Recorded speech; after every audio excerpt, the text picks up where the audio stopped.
주요 예배 가운데 나오신 성도님들 주님의 이름으로 축복하고 환영합니다. 날마다 하나님을 바로 알고 하나님의 말씀 따라 부르심을 따라 순종하며 나아가는 저와 여러분 될 수 있기를 소망합니다. 오늘 함께 나눌 말씀의 제목은 그리스도인의 기본이라는 제목으로 함께 말씀을 나누도록 하겠습니다. 이 말씀 가운데서 말씀을 잘 기억하여서 정말 그리스도인답게 살아가는 저와 여러분 될 수 있기를 소망합니다.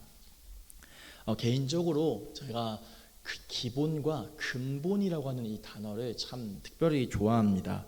제가 좋아하는 어떤 축구 선수나 농구 선수들 역시 어떤 화려하고 번뜩이는 그런 모습들보다는 묵묵히 뒤에서 자기의 역할을 잘 지키는 그러한 사람들을 더 좋아합니다. 묵묵히 자기 역할을 지키는 그 모습이 저에게는 기본에 충실한 모습처럼 여겨집니다.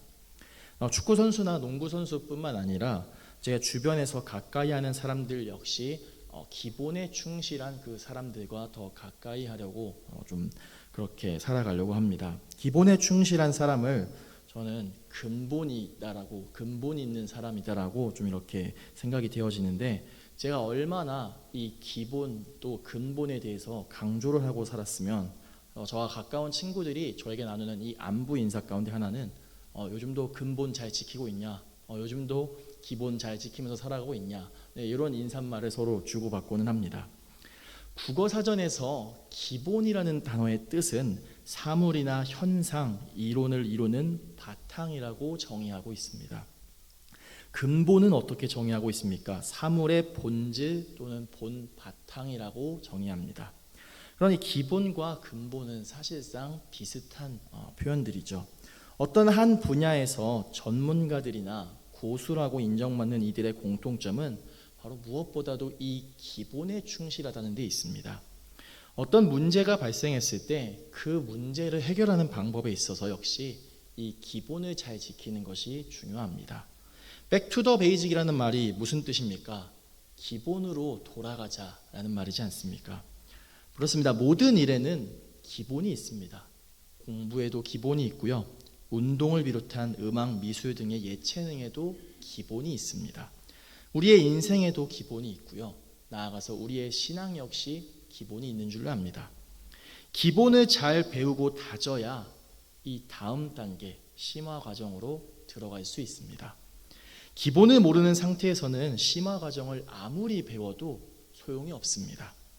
축구로 따지자면 인사이드 패스나 드리블조차도 하지 못하는 그 상태에서 어떤 기술이나 훈련을 아무리 배운다고 해도 사용할 수 없는 노릇입니다. 함께 읽은 오늘의 본문 베드로전서는 예수님의 제자인 베드로가 지은 이 편지로 일반 서신의 한 권으로 분류되어집니다. 베드로전서가 기록된 당시 시대의 배경은 이 로마의 황제 네로에 의한 기독교 박해가 어느 때보다도 심각했던 때였습니다. 이러한 시대의 상황 가운데서 베드로는 그의 서신 이 베드로전서를 통하여서 소망과 인내와 성도의 사회적인 의무, 하나님의 심판 등의 메시지를 나타냅니다. 베드로전서는 총 5장까지 기록되어 있습니다. 그 중에서 4장은 이 베드로전서의 후반부에 해당하는 내용이라고 할 수 있겠습니다. 마지막 때에 대비해서 이를 대비하고 준비하라고 하라는 이 말씀이 주를 이루고 있습니다.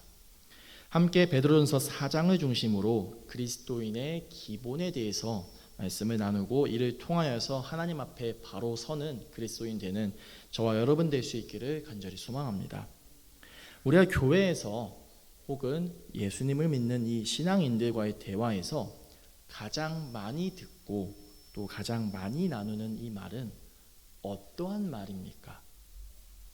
아무래도 교회에서 우리가 가장 자주 듣는 표현은, 자주 듣는 말은 기도하겠다라는 말일 것입니다. 예배의 시간 가운데서 또 구역 나눔 가운데서 식사 교제를 하면서 우리는 기도와 관련된 이 말들을 얼마나 자주 나눕니까?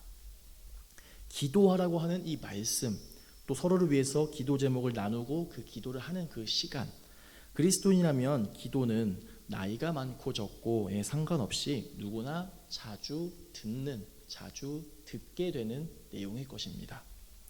기도가 얼마나 중요한지에 대해서는 성경 곳곳에서 나타납니다. 왕이 등장하기 전 이스라엘의 정치 종교 지도자로 사사가 있었습니다. 이스라엘의 마지막 사사이자 모세와 함께 이스라엘의 영적인 지도자로 잘 알려진 사무엘 사사가 그의 고별 설교에서 어떠한 메시지를 전하였습니까? 사무엘상 12장 23절에서 25절의 말씀입니다. 나는 너희를 위하여 기도하기를 쉬는 죄를 여호와 앞에 결단코 범하지 아니하고 선하고 의로운 길을 너희에게 가르칠 것인즉 너희는 여호와께서 너희를 위하여 행하신 그 큰 일을 생각하여 오직 그를 경외하며 너희의 마음을 다하여 진실이 섬기라. 만일 너희가 여전히 악을 행하면 너희와 너희 왕이 다 멸망하리라 라는 이 메시지를 그의 고별 설교로 나눕니다.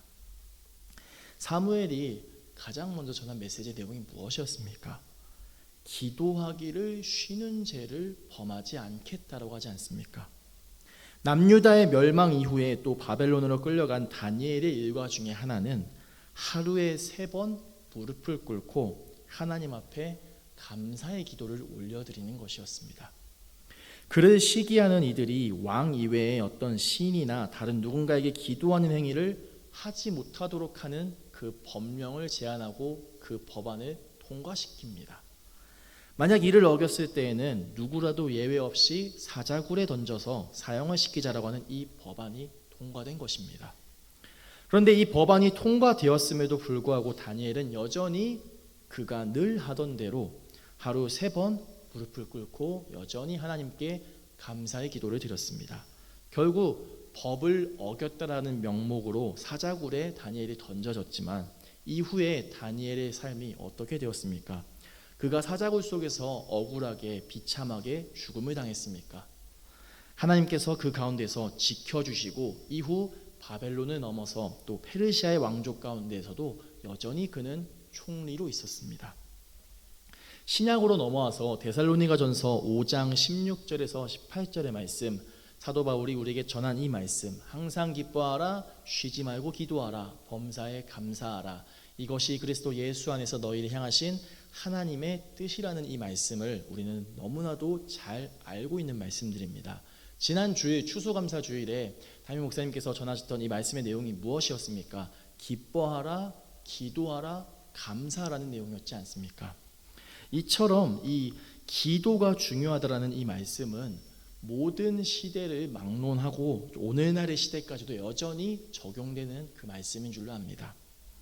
마지막 때 가운데서 우리는 그리스도인으로서 우리는 기도해야 하는 줄로 압니다. 아마 기도해야 한다는 사실을 모르는 사람은 여기 아무도 없는 줄로 압니다. 기도해야 한다는 사실을 알고 있음에도 기도하지 못하고 또 제대로 된 기도를 하지 못할 때가 우리의 삶 곳곳에서 드러날 때가 있습니다. 이에 베드로는 만물의 마지막이 가까워졌으니 정신을 차리고 근신하여 기도하라고 말씀을 전합니다. 정신을 차린다라는 표현은 사색과 잡념을 버리고 집중해서 기도하라는 것이고, 근신하여서라는 말은 생활에 있어서 우리의 언행 심사가 이 세상의 것들에 치우치지 않게, 기울어지지 않게 하라는 의미입니다. 그러니 정신을 차리고 근신하여 기도라는 이 말씀은 기도의 자세와 더불어서 기도의 태도에 대해서 말씀하고 있습니다. 짧은 시간을 기도하더라도 그 시간을 온전히 집중해서 기도해야 합니다. 또 우리의 삶이 세상에 치우친, 세상에 속한 그런 모습이 아니라 하나님께로 우리의 시선은 언제나 향하고 있어야 한다는 겁니다. 기도에 있어 하나님께 우리의 시선을 향하고 정신을 차리고 세상에 치우치지 않고 하나님께 속하여 근신하여 기도하며 나아가는 저와 여러분 될 수 있기를 소망합니다. 이처럼 그리스도인은 기도하는 사람이라고 했습니다. 그러면 그렇게 기도하면서 우리는 어떻게 살아가야 합니까? 기도를 마칠 때 우리는 예수님의 이름으로 기도한다라고 마칩니다. 우리가 흔히 생각할 때 기독교와 교회, 또 그리스도인 하면 가장 먼저 기대하는 또는 가장 먼저 떠올리는 그 모습은 어떤 모습이십니까?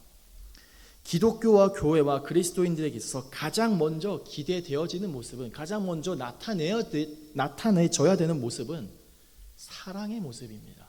사랑입니다. 기독교는 사랑의 종교입니다. 그 어떤 종교가 신이 인간을 위해서 자신의 몸을 직접 희생하십니까? 교회는 사랑이 넘치는 곳이어야 합니다. 인간을 위해서 자신을 희생하신 사랑 그 자체이신 예수를 주라고 믿는 사람들이 모인 곳이 바로 교회이지 않습니까?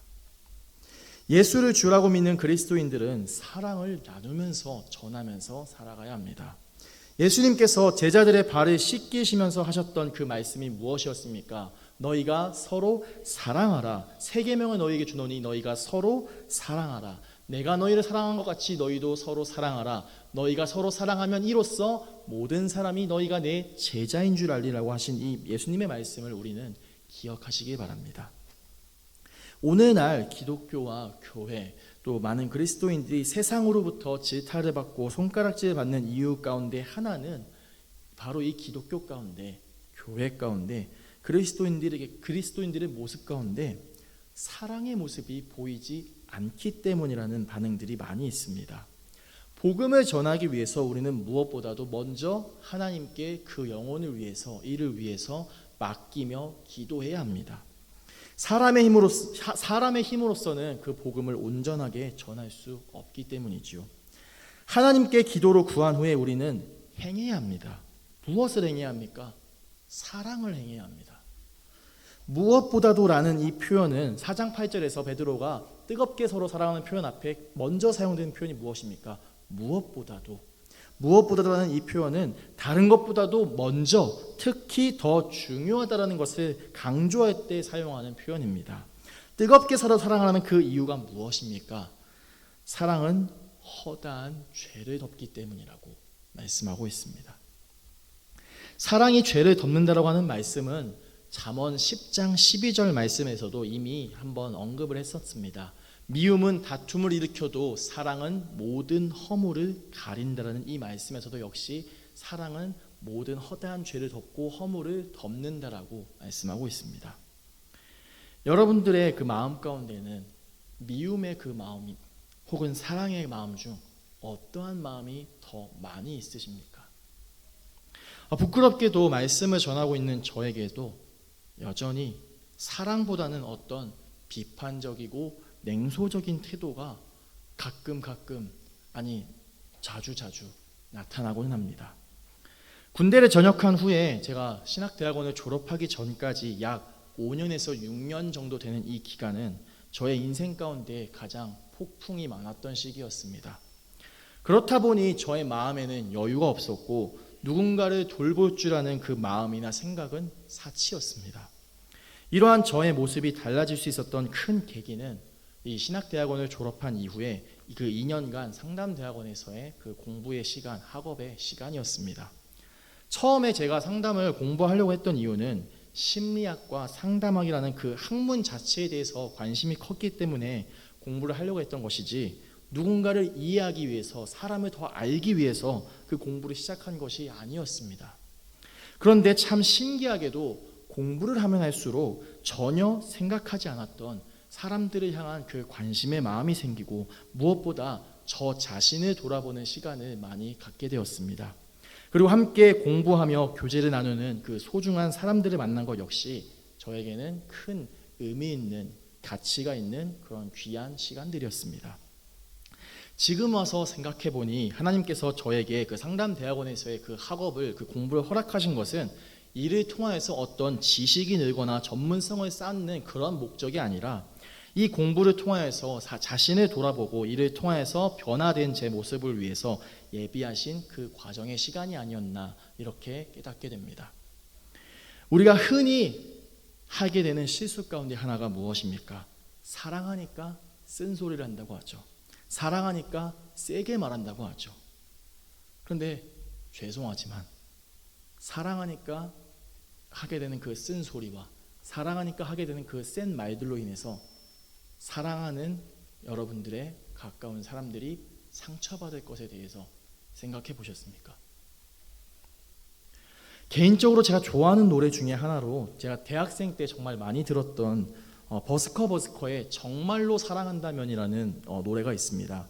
특별히 저는 음악을 들을 때 먼저 고려하는 것이 이 노래의 가사의 내용입니다. 이 노래의 후렴에서 정말로 사랑한다면 기다려주세요라는 이 부분이 저에게는 큰 울림으로 다가왔고 감동으로 다가왔습니다. 사랑하니까 기다린다라고 하는 이 표현은 누가복음 15장의 탕자의 이야기에서 그 작은 아들을 기다리는 아버지의 마음과도 같다고 할 수 있겠습니다. 유산을 미리 상속받고 먼 나라에서 그가 미리 받은 유산을 모두 다 잃어버리고 모든 것을 다 잃어버린 채 빈털터리가 되어서 돌아온 그 비참한 그 아들을 아버지는 어떻게 합니까? 그를 반겨주고 빈털터리가 된 그에게 좋은 옷을 입히고 그를 위해서 잔치를 열기까지 하지 않습니까? 이것이 가능한 이유가 무엇입니까? 아버지가 그 아들을 사랑했기 때문입니다. 그리고 여전히 그 아들을 사랑하기 때문입니다. 사랑하니까 어떻게 합니까? 그를 기다립니다. 언제 올지 모를 그를 위해서 문도 잠그지 않고 혹시나 멀리서 다시 집에 찾아올 그를 보기 위해서 항상 아버지의 시선은 저 멀리서라도 다시 찾을 그 아들을 향하여 있습니다. 그리고 그를 기다립니다. 아버지는 과연 언제까지 기다릴까요? 아마 그가 돌아올 때까지 그를 기다렸을 겁니다. 세상에는 어떤 가능성도 기대도 보이지 않는 그 사람들을 향해서 그 상황을 향해서 기다려주지 않습니다. 만약 기다린다고 하더라도 그 기간은 그리 길지 않습니다. 그런데 문제가 많고 여러모로 부족한 그 사람이 나의 가족이라면, 여러분들의 가족이라면 어떻게 하십니까? 포기하실 겁니까? 세상은 포기할지언정 가족은 포기하지 않을 겁니다. 기다려 줄 겁니다. 왜요? 사랑하니까요. 그런 언제 끝이 보일지 모르는 기약 없는 그 기다림이 가능한 이유가 무엇입니까? 사랑하니까 기다릴 수 있게 되는 겁니다. 저 역시도 이제는 기다리는 이 마음을 제 안에 더 많이 품으려고 합니다. 제가 부족하고 연약할 때 저를 기다려줬던 그 이들처럼 저 역시도 이제는 허물을 가리고 허다한 죄를 덮는 그 사랑으로 기다리도록 그렇게 살아가도록 하겠습니다. 정말로 사랑한다면 기다릴 수 있습니다. 바라기는 사랑함으로써 기다리며 뜨겁게 사랑함으로써 허물을 가리고 허다한 죄를 덮는 그 사랑을 나누고 전하며 살아가는 저와 여러분 될 수 있기를 주님의 이름으로 소망합니다. 참된 그리스도인들은 하나님 앞에 항상 기도하고 또 서로 사랑하기를 허물을 가려주고 허다한 죄를 덮으며 기다리며 살아가는 이들입니다. 기도하고 사랑하고 이와 함께 그리스도인의 신앙에 있어서 또 한 가지 중요한 기본은 바로 섬기는 것, 봉사하는 것에 있습니다. 세상의 가치는 섬기는 자보다 섬김을 받는 자로 살아갈 것을 추구합니다. 부와 명예와 권력은 섬김보다는 섬김 받는 것에 가깝습니다. 좋은 학교, 좋은 직업, 좋은 직장, 여기에 들어가려고 하는 가장 큰 목적은 그렇게 남들보다 좋은 곳에 들어가서 좋은 대우를 받기 위함입니다. 누구보다도 예수님과 가장 가까이에서 오랜 시간 함께했던 예수님의 제자들도 이와 크게 다르지 않은 모습들이 많았습니다. 야고보와 요한의 어머니가 예수님에게로 와서 자신의 두 아들을 각각 예수님의 왼편, 예수님의 오른편에 앉게 달라고 요구하는 것들이나 제자들이 천국에서 누가 서로 큰 자냐고 논쟁하는 것은 그들이 여전히 세상 가치에 사로잡혀 있는 이 모습을 볼 수 있습니다.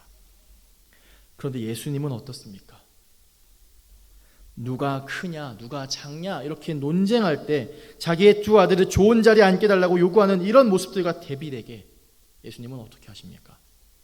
제자들의 발을 씻겨 주십니다. 발을 씻겨 준다라고 하는 것은 하급자가 상급자에게 하는 행동입니다. 스승과 제자의 관계에서 아무래도 스승이 상급자이고 제자가 하급자의 어떤 그 모양에 더 가까울 것입니다. 상급자가 하급자의 발을 씻겨주는 모습은 쉽게 상상이 가지 않습니다. 스승과 제자가 있을 때 보통 제자가 스승의 발을 씻겨줘야지 스승이 제자의 발을 씻겨준다라고 생각하지 않습니다. 그런데 예수님은 어떻게 하셨습니까? 묵묵히 그 제자들의 발을 씻겨주셨습니다. 그렇게 발을 씻어주시고 제자들과 함께 식사를 하신 후에 그들을 향해서 하셨던 그 말씀이 무엇입니까? 요한복음 13장 34절과 35절의 말씀. 새 계명을 너희에게 주노니 서로 사랑하라. 내가 너희를 사랑한 것 같이 너희도 서로 사랑하라. 너희가 서로 사랑하면 이로써 모든 사람이 너희가 내 제자인 줄 알리라고 이렇게 말씀하셨습니다. 예수님께서 먼저 보이시고 먼저 행하시고 그렇게 말씀하시니 제자들이 이에 따르게 됩니다. 이에 순종하게 됩니다.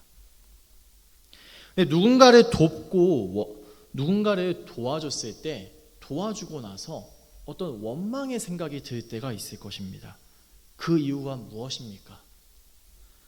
내가 누군가를 향해서 도움을 베풀었는데 그 도움에 대해서 상대가 전혀 알지 못할 때, 또 비슷한 상황에서 도움을 내가 요청했는데 나는 도와줬는데 내가 도움을 받지 못했을 때 아무래도 원망스러운 어떤 그 생각이나 마음이 들 수도 있습니다.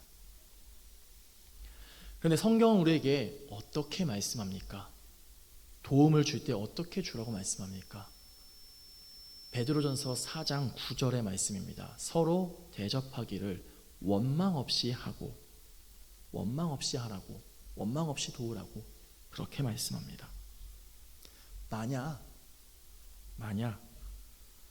누군가를 도와줬을 때 원망의 그 마음 혹은 불평의 그 마음이 있다면 그렇게 준 도움은, 그렇게 행한 그 도움은 하나님의 마음으로 했다기보다는 내 기준이나 내 뜻대로 내 생각대로 한 도움입니다. 진정한 도움은 그 사람이 알아주건 알아주지 않건 순수하게 그저 돕는 것에서 끝이 납니다. 그 생각과 그 마음으로 준 도움이 바로 하나님의 마음으로 행한 도움이 되겠습니다. 또 우리가 하나님께로부터 각자 받은 은사의 모양과 능력에 모두 차이가 있을 겁니다. 어떤 이들은 식당 봉사로, 어떤 이들은 청소와 안내로, 또 차량 운행으로, 방송으로, 또 교사로. 저마다 교회에서 섬기는 역할과 모양들이 같지 않고 다 차이가 있습니다. 그렇지만 분명한 사실 한 가지는 저마다 다른 은사를 받았지만 이를 통하여서 선한 청지기와 같이 봉사해야 한다는 사실을 우리는 기억하셔야 합니다. 청지기는 그 집의 주인이 아닙니다. 청지기의 역할은 주인이 맡긴 것을 주인의 뜻에 부합하게 맡겨진 일을 행하는 자들입니다. 교회의 주인이자 머리는 예수님이지 다른 어떤 그 누구도 아닙니다. 선한 청지기와 같이 봉사라는 이 말씀은 교회의 머리이자 주인 되신 예수님의 뜻을 따라 각각 주어지고 맡겨진 그 역할들을 감당하라는 것입니다. 각자 받은 은사가 다르고 역할이 다르지만 분명한 사실은 우리는 각자의 섬김과 봉사로 하나님 나라를 전하고 예수님을 전해야 할 것입니다. 바라기는 서로 대접하기를 원망이 없이 하고 선한 청지기처럼 예수님의 그 마음을 바로 알고 그의 뜻을 온전히 전하며 봉사하는 섬기는 저와 여러분 될 수 있기를 주님의 이름으로 소망합니다. 오늘 말씀의 제목 그리스도인의 기본이라고 했습니다. 이 기본에 해당하는 이 말씀들, 기도하는 것, 사랑하는 것, 섬기는 것, 여러분들 이 삶에 대해서 혹시 처음 들어보시는 분이 계십니까? 그리스도인이라면 어떻게 살아가야 하는지 이미 모두가 이 사실에 대해서 너무나도 잘 알고 있으실 겁니다. 그리스도인은 내 뜻과 내 힘으로 살아가는 것이 아니라 기도함으로 하나님의 뜻을 묻고 하나님께서 주시는 힘으로 살아가야 하는 자들입니다. 그리스도인은 미움의 삶이 아니라 사랑이 가득한 삶으로 살아가야 합니다.